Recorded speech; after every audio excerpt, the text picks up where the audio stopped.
Hey guys, did Minato truly trust Vegeta with Naruto? PayPal's below. Vegeta crushed Orochimaru's parasite inside Naruto's seal, but that victory exposed damage brute force could never safely repair. Deep beneath Uzushiogakure, they recovered the Master Key, an Uzumaki core designed to rewrite seals without destroying their host. Kushina rebuilt the broken pathways one layer at a time, never noticing that Minato had hidden one final command beneath them. Once the pathways reopened, Naruto unlocked a tailless red cloak, controlled, powerful, and still far more fragile than it appeared. 7 quiet days followed, and the Sovereign Zone felt safe again, which made the silence far easier to trust. Vegeta trained Naruto without mercy, because controlling Kurama for 1 minute meant nothing if fear could break it in 1 second. Every attack tested more than Naruto's reflexes. Vegeta was teaching him to keep power from choosing the response for him. Naruto dismissed the cloak without losing himself, and even Vegeta's silence carried the faint weight of approval. Kushina's inspection showed cleaner chakra flow and stronger walls, exactly the result the Master Key was supposed to deliver. Yet one older formula ignored the Master Key completely, sleeping beneath Minato's work like a locked door without a handle. By bedtime, Naruto finally looked like an ordinary child again, and nobody questioned how perfectly the night had settled. As 11:40 approached, Naruto slept peacefully while something Minato buried 5 years earlier counted down beneath his heartbeat. At exactly 11:40, a hidden Flying Raijin formula awakened and seized control before Kushina's repaired seal could even resist. Vegeta felt the space around Naruto bend inward, not like an attack, but like the room itself had received an order. The bedroom folded around Naruto, stretching a few harmless feet into a widening distance even Vegeta could not cross instantly. Vegeta's breathing remains almost inaudible at -32 dB. V.O/dialogue, narrator, his senses found no attacker, no hostile chakra, and no killing intent, only a dead man's formula carrying out its command. The Failsafe sampled Vegeta's ki, compared it against Minato's permissions, and classified Naruto's strongest protector as an unknown invader. To Minato's untouched logic, Vegeta had seized the seal, so the final safeguard moved to remove Naruto from his reach. Naruto woke already airborne, reaching for Vegeta as Minato's protection ripped him from the only home he remembered. One heartbeat carried Naruto across dozens of forgotten markers, each jump burying him deeper inside Minato's invisible escape route. The gateway nearly closed, but Vegeta caught its final edge and forced Minato's impossible path to remain open. That's Minato's final failsafe. It thinks you hijacked Naruto's seal. Then I'll bring him back before this ghost finishes its mistake. As Vegeta vanished from the physical world, one question remained: where had Minato's dead hand taken Naruto? Vegeta entered no ordinary passage. He had fallen into a living constellation built from every place Minato once marked. Every marker was a doorway, yet the network kept folding them together, hiding Naruto behind an architecture made of decisions. The first memory showed Kushina stolen from Konoha, teaching Minato that even a protected child could disappear between heartbeats.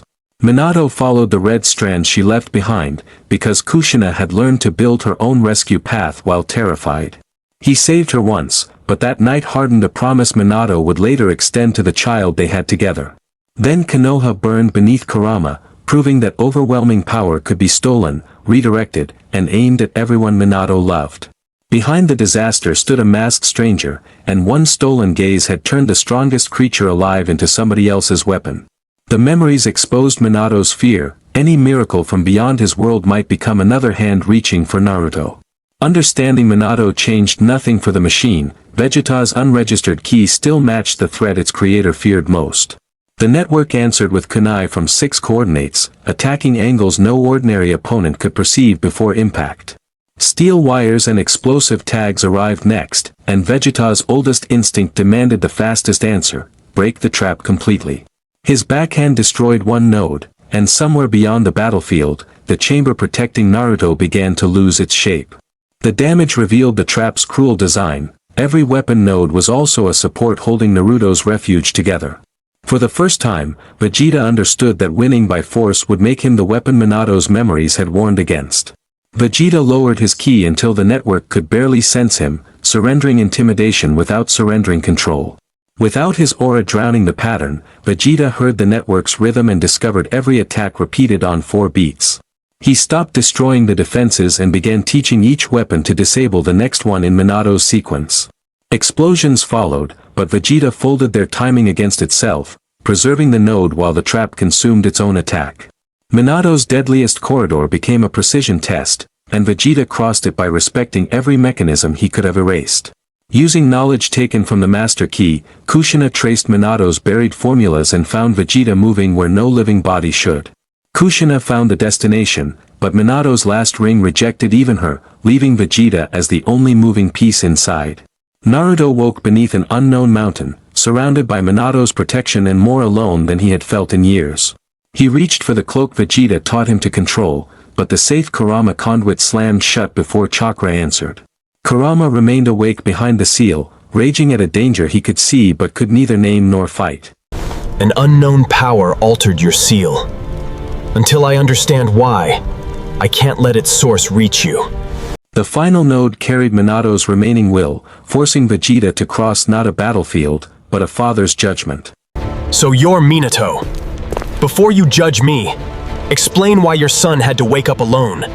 The hidden bunker had been built for Konoha's final defeat, but tonight its defenses stood between Naruto and home. You placed power inside my son that this world cannot recognize. I won't let it decide his future. Minato's final failsafe divided into 3 commands: remove Vegeta's key, bury Kurama forever, and make Naruto impossible to find. The purge began gently enough to avoid harming Naruto, yet every extracted strand erased part of the strength he had learned to trust. Inside the seal, Kurama fought a permanent lock designed not to control him, but to silence him for Naruto's entire life. The 3rd command selected a destination beyond every known marker, where even Naruto's mother would never hear him call. Vegeta could erase Minato's echo instantly, but one reckless blow would bury Naruto beneath stone and broken space. Minato attacked through Flying Raijin, forcing Vegeta into a battle where one careless counterstrike would become Naruto's execution. Vegeta blocked, caught, and redirected each strike, refusing every opening that would damage the man, the bunker, or Naruto. Even when he caught Minato cleanly, Vegeta redirected the attack into empty space and left every vital anchor untouched. Minato read that restraint as deception, because a safeguard built from fear could measure power, but never the reason someone refused it. From Konoha, Kushina forced one adamantine chain through Minato's network and bound her living voice to his final command. Kushina testified that Vegeta had claimed neither boy nor beast, yet the echo obeyed only the will that created it. Vegeta did not ask Minato to trust him, he turned toward Naruto and surrendered the one power every guardian wanted, the final choice. Dad, I'm going home with Mom. I'm training with Vegeta, and Kurama stays with me. But I'm not forgetting you. Naruto did not reject his father, he rejected the idea that a dead man's final fear should imprison his entire life. The system opened Naruto's memories and found Vegeta's first choice, save Kushina and her child before demanding anything in return. It found Vegeta facing Danzo, choosing Naruto's freedom over Konoha's authority while still refusing an unnecessary killing blow. It found the Sovereign Zone shielding Naruto from every faction, yet always leaving the child free to choose who entered. Again and again, the record showed Vegeta restraining the very strength Minato feared whenever Naruto's safety demanded something harder than victory. Minato finally understood, Vegeta had never replaced Naruto's father, he was carrying the responsibility death had forced Minato to leave behind. The final failsafe halted its purge, erased the exile coordinate, and transferred the authority Minato once held directly to Naruto. The safe Kurama conduit opened again, not because Minato trusted the fox, but because Naruto had chosen the risk himself. Kurama's chakra struck Vegeta's remaining key, releasing a Biju resonance pulse that crossed every border without moving a single stone. Within the pulse, a black marker watched Vegeta for one impossible instant, then erased itself before he could seize its trail. Far beyond the land of fire, Shukaku opened one eye inside Gaara, and the next chain reaction quietly began. Before sunrise, Tsunagakure detected a tailed beast pulse from Konoha carrying an energy their sensor records could not name. Triangulation placed the source near Hidden Leaf Village, where Kurama's chakra had collided with something that behaved nothing like chakra. Inside Gaara, Shukaku repeated the same warning without mercy, the Nine-Tails was awake, controlled, and dangerously close. Shukaku denied Gaara sleep, and the exhausted child began fearing his own closing eyes more than any enemy outside them. By dawn, Gaara's automatic sand attacked anyone approaching, protecting his body while steadily destroying every chance of human contact. Raza saw the military failure hidden inside Gaara's defense, immense power that protected its vessel by consuming his mind. The Konoha signal suggested Naruto possessed what Gaara never had, cooperation with a Biju that did not destroy its host. Rather than threaten Konoha, Raza proposed a diplomatic exchange between its two Jinchuriki, and concealed a military question inside it. Baki received the public assignment, escort Gaara, preserve the diplomatic truce, and return the Kazekage's son alive. Beneath the official mission, Raza assigned a second escort whose real duty began only after diplomacy opened Konoha's gate. The first secret order was observation, map Naruto's seal closely enough to understand how his safe conduit controlled Kurama. The second order was theft, capture the conduit's rotational data and bring Suna a method it could reproduce. The final order was a contingency, provoke Shukaku through Gaara's instability and measure what Vegeta did when diplomacy failed. By mid-morning, Gaara left Tsunagakure under diplomatic protection, while the second escort carried orders neither child was meant to survive unchanged. Across desert, river, and forest, Gaara carried Shukaku's warnings toward the very Nine-Tails he had been taught to fear. Hiruzen warned Kushina that Raza never moved Gaara beyond Suna's walls unless a military objective traveled beside him. Vegeta accepted the meeting on one condition: no remote command seal would cross the sovereign zone with Gaara. On the sixth afternoon, Suna's delegation reached Vegeta's boundary looking diplomatic, disciplined, and just small enough to hide its real purpose. Vegeta stripped away every remote command, yet the handler's most dangerous trigger crossed freely because it existed only in memory. Gaara met Naruto at the boundary, but his sand sensed Vegeta first and raised a wall the child never requested.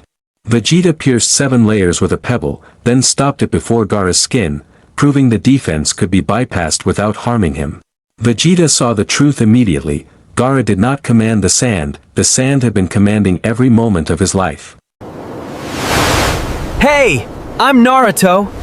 You don't have to fight me, Bet. I just wanted to know if you like ramen. Inside my zone, Gaara is not Suna's weapon, and Naruto is nobody's experiment.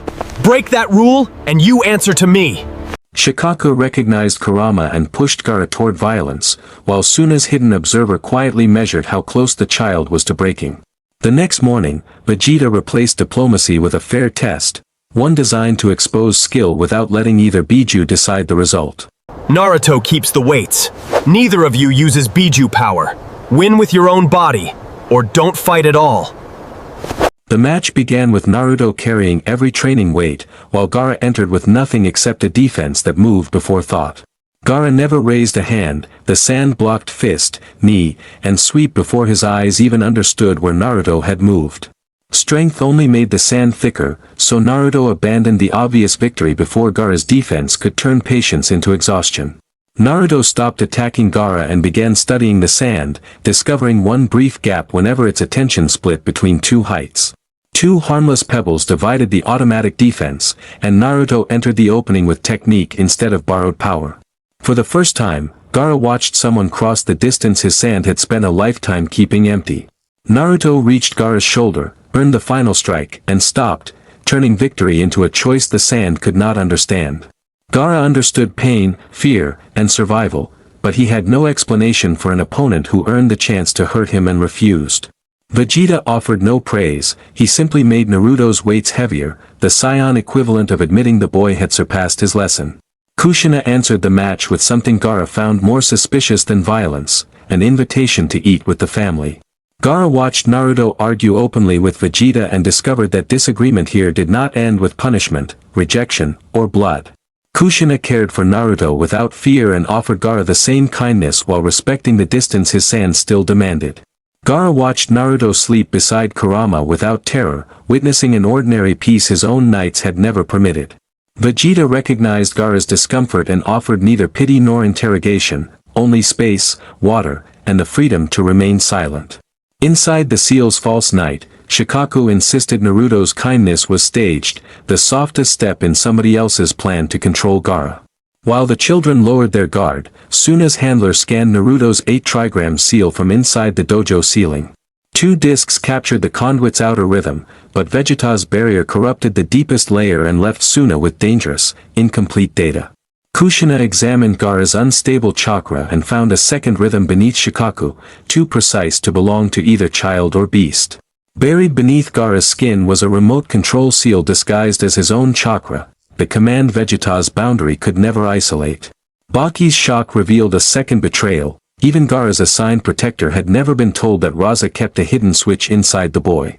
The handler felt Kushina expose the seal and transmitted Suna's incomplete data before Vegeta could close the route.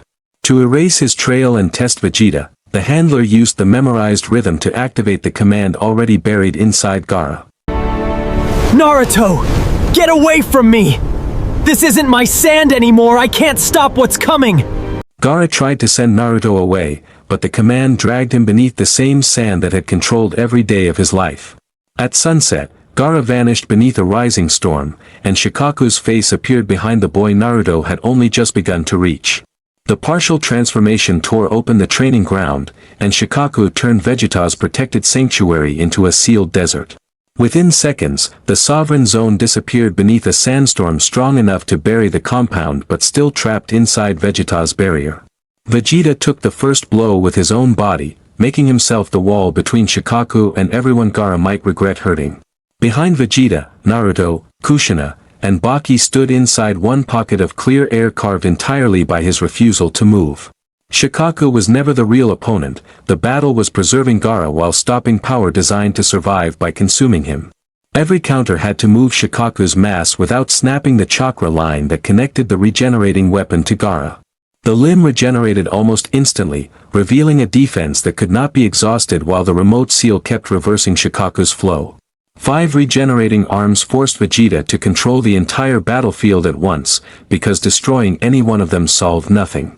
The handler used Gaara's collapse as cover and ran, trusting the monster he activated to keep Vegeta occupied. Without abandoning Gaara, Vegeta marked the fleeing handler with a key thread so small the storm itself could not feel it. Vegeta found the mechanism. The remote seal was forcing Shukaku's chakra backward through Gaara until the child became its pressure chamber. Inside himself, Gaara resisted both Shukaku and the command pulling them together, but the seal converted every struggle into greater pressure. Gaara pushed back once, and the buried command answered with his father's image, turning resistance into proof that obedience was unavoidable. Gaara resisted again, not because he trusted Naruto yet, but because one unfinished possibility now existed behind him. The remote seal recognized resistance and crushed the pathways behind Gaara's will, transforming defiance into another opening for Shukaku.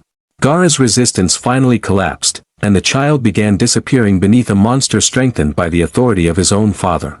Vegeta returned the monster to the ground with 4 precise locks, pinning Shukaku's body without striking the child trapped inside. With Shukaku pinned, Kushina drove 4 adamantine chains through the storm and opened a clean route to the buried command. Naruto opened his controlled red cloak and entered the storm still carrying Vegeta's weights, because reaching Gaara required control before courage. Kurama and Shukaku recognized each other through the open path, and both chakra systems surged toward an explosion neither child could survive. Vegeta divided his ki into microscopic threads and held every pathway together while 2 Biju tried to tear Gaara apart from within. Kushina isolated the command but could not remove it, because Gaara's abandoned will had begun collapsing with the seal. You don't have to become me, Gaara. Just choose who you want to be, and make that choice yours. Remembering Naruto's stopped fist, Gaara recognized a real choice and pulled Shukaku back with his own will for the first time. Once Gaara reclaimed his own chakra, Kushina shattered the remote seal and Vegeta absorbed the backlash before it touched the boy. Vegeta caught the handler at the boundary, and Raza's personal authentication mark turned a covert betrayal into direct evidence. Rasa wanted a test. Fine. I'll deliver the result to his door myself. Before Sunagakure could raise an alarm, Vegeta stood above its command center with Raza's secret already bound at his feet. Raza answered trespass with enough gold dust to crush a squad, forcing Vegeta to defend the village from its own Kazekage. Vegeta folded the attack into an empty reservoir, proving he could overpower Raza without making Sunagakure pay for the lesson. Vegeta placed the handler, the stolen seal data, and Raza's own authorization before the Kazekage, leaving denial nowhere to stand. Raza denied nothing. To him, Gaara's suffering was simply the military cost of keeping a starving desert village alive. A weapon without a will doesn't protect its owner. It waits for the day it can destroy him. Vegeta demanded no custody. His first terms were simpler: no replacement control seal, and no forced awakening of Shukaku. The remaining terms preserved Gaara's bond with Naruto and placed Baki between the child and every future military command. By dawn, Gaara chose Tsunagakure again, not because Raza owned him, but because returning was finally his decision. Naruto wanted Gaara to stay, but Vegeta protected the harder victory, a choice neither fear nor affection could steal. Days later, one quiet fist bump promised distance without isolation, giving both boys a bond their villages could not completely command. Kurama and Shukaku recognized each other through the boys' choice, and their brief harmony awakened something that had been waiting outside both seals. The harmony faded safely, yet the alien marker reopened, ignored both children, and transmitted Vegeta's position into a darker dimension. The signal crossed into Kamui, where two watchers learned that the Jinchuriki crisis had ended far ahead of history. Black Zetsu traced the impossible deviation. 9 tails and 1 tail were stabilizing years before fear was supposed to shape them. Minato's own Failsafe had accepted Vegeta as Naruto's guardian, turning the scion from an obstacle into history's newest fault line. He ignored both Jinchuriki and aimed Kamui at Vegeta, choosing to break Naruto's protection before touching the child himself. Back at the boundary, Vegeta felt no attacker, only a piece of space vanished behind him as if the world had blinked. Vegeta caught the residue but not the watcher, and the tiny black spiral closed with a promise rather than an attack. Naruto lost one guardian once. Soon, he'll learn what it feels like to lose another. That tiny spiral? Yeah, bad news. Thanks for watching. Like, subscribe, and comment. Will Obito kidnap Vegeta, erase him from history, or send him back to Dragon Ball?